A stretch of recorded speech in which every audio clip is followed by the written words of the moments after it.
Bonjour et bienvenue à cette édition de la Revue de la Presse. Le quotidien Le Messager en kiosque ce matin s'intéresse au ministère de la Santé publique où près de 600 millions de francs CFA de carburant ont été dépensés en 3 mois, attendus sur le terrain de la construction, de la réhabilitation et de l'équipement des infrastructures hospitalières. Manaouda Malachi brille par une gabegie sans précédent. VIH-Sida également, plus de 37 000 nouveaux séropositifs identifiés au Cameroun. Gouvernance, le secteur minier otage des fraudeurs. Dans la nécrologie, le quotidien Le Messager nous informe ce matin que l'argent des obsèques de Wongli Masaga divise. Les 2 millions de francs CFA débloqués par le cabinet civil de la présidence de la République sont à l'origine du conflit. Le quotidien émergent choisit de placer en grande une ce matin les 10 budgets 2021 les plus élevés. Exploitation illégale des forêts également, qu'a fait jusqu'ici Jules Dorette Ndongo? La question est posée en pied de une du quotidien. Ce sous-secteur est enclin à la corruption. De nombreux projets et programmes sont opérationnels avec des résultats divers. Le budget restreint du ministère des Forêts et de la Faune est un obstacle.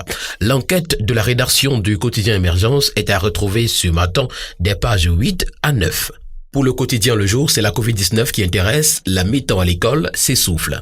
Des classes d'examen ont commencé à faire l'école ordinaire avec près de 80 élèves.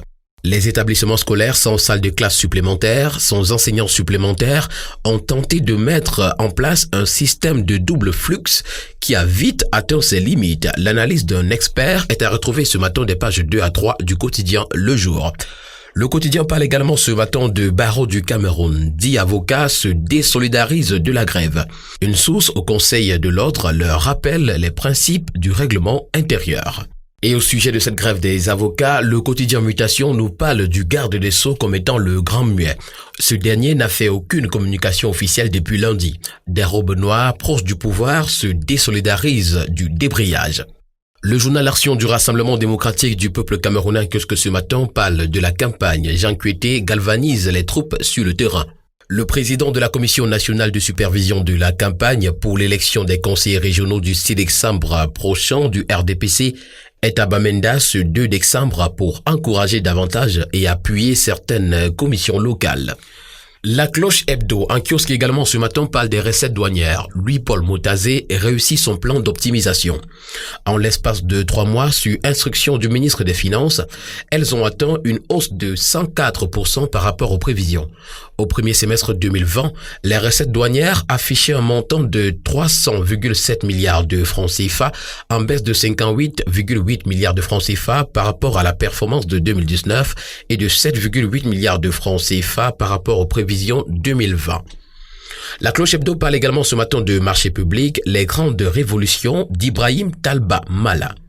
Et puis, livraison du pont sur le Palar à Marois pour la Tangandi y veillera. Élection régionale également, Jean-Paul Iwane gage pour le développement du Mongo. L'hebdomadaire L'Expression économique en kiosque ce matin parle d'économie, les 925 milliards de francs CFA du plan d'urgence triennal toujours pas consommés. Mais en grande une ce matin, le journal parle des lois de finances, les grosses et les petites enveloppes du budget 2021. Avec ses 464 milliards de francs CFA, le ministère des Travaux publics occupe la première place, tandis que la Commission nationale des droits de l'homme se contente d'1,246 milliard de francs CFA. Le tri-hebdomadaire Le Soir nous renseigne ce matin qu'un dispositif administratif et sécuritaire est mis en place à la veille des régionales. Paul Atangandi est dans l'Adamawa. Riposte contre le VIH-Sida et la Covid-19, Manaouda Malachi appelle à plus de responsabilité.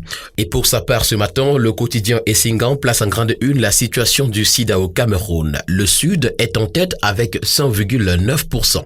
Prospective nouvelle qui parle également de la même affaire nous fait savoir que les pandémies sont maîtrisées mais pas terminées. Selon le ministre de la Santé publique, 1 250 000 personnes ont été testées au VIH-Sida, dont 37 400 vivent avec la pandémie, tandis que 24 189 cas de Covid-19 ont été confirmés depuis mars 2020, 22 939 guéris et 437 décès pour un taux de guérison de plus de 95%.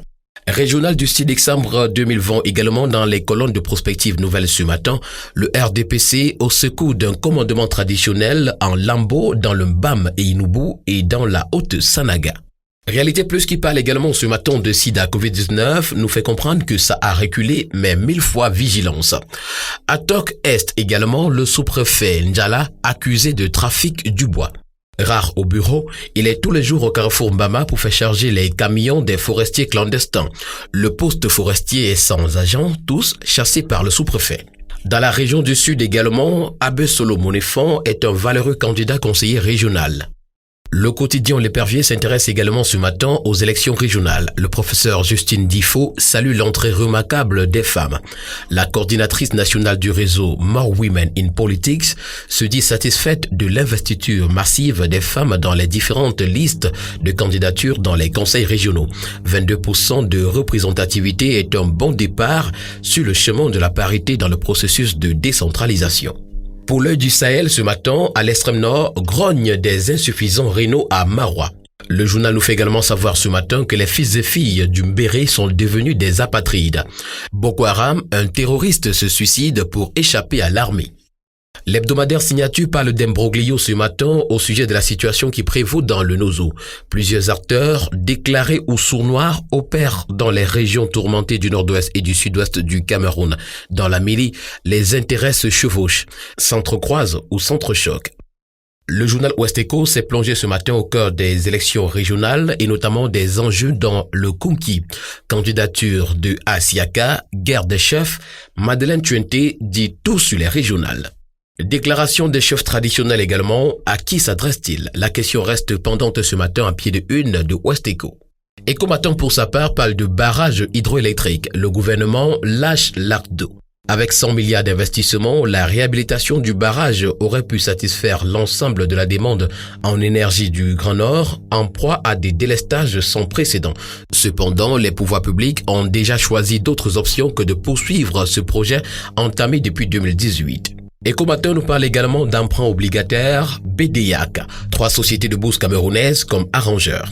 Pour l'hebdomadaire L'Avenir, c'est la crise énergétique dans le Grand Nord qui intéresse. Prompte et efficace réaction du gouvernement. Le bien public également un kiosque ce matin parle de rapatriement de la dépouille d'Aïdjo, lettre à la première dame camerounaise. Affaire Georges Gilbert Baongla également, l'impérieux devoir pour nos magistrats de corriger le TPI et de libérer le président du parti républicain. Pour l'événement en kiosque, on parle de René Emmanuel Sadi comme le gardien du temple. Mesdames et messieurs, stop et fin de cette revue de presse. Merci de l'avoir suivi. Rendez-vous demain pour une autre édition. N'hésitons pas à nous offrir au prix de 400 francs seulement notre journal en kiosque et ainsi faire vivre et revivre la presse camerounaise. Bonne journée à tous.